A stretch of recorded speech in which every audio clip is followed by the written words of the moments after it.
ఒక ఊరిలో అమాయకుడు భుజాన ఒక మేకపిల్లని వేసుకుని దాన్ని ఏదో అమ్ముకోవాలనో పాపం బజారుకి బయలుదేరుతాడు. ఇంట్లో నుంచి గడప దాటుతానే ఒకడొచ్చి నీ కుక్క బలి బాగుంది అని అంటాడు. అమాయకుడు అనుకుంటాడు, ఏందిరా అబ్బాయి ఇది, నేనేమో మేకపిల్ల వేసుకొని పోతా ఉన్నాడు, భుజాన ఈయనేమో కుక్క పిల్ల బాగుందని అంటాడు ఏంది అని చెప్పి, లేదయ్యా ఇది మేకపిల్ల, ఇది కుక్క పిల్ల కాదు అని చెప్పి చెప్తాడు. ఆ నుంచి ఇంకో 4 అడుగులు ముందుకేస్తాడు. ఆ వీధి టర్నింగ్ దిగేసరికి ఇంకొకటి ఎదురవుతాడు. అరే నీ కుక్క పిల్ల చాలా తెల్లగా ఉంది, చాలా బాగుంది అంటాడు. ఎక్కడి నుంచి తెచ్చుకున్నావు అని అంటాడు. కాదు స్వామి, ఇది మేకపిల్ల, ఇది కుక్క పిల్ల కాదు ఇది అని చెప్పి, నీ కన్ను కనపడడం లేదా నీకు అని చెప్పి మళ్ళీ ముందుకు పోతాడు. ఇంకోటి కనిపించారే నీ కుక్క పిల్ల బలి బాగుంది, నాకు అమ్ముతావా అని అంటాడు.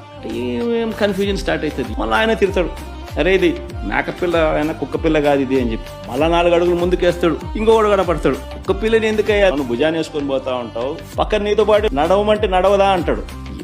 నా కళ్ళకి ఏమన్నా అయిందా, నా మనిషికి ఏమన్నా అయినా అని చెప్పి మేకపిల్లని తీసి ఆడేసి, నాకు మేకపిల్ల వద్దు, నాకు ఈ కుక్క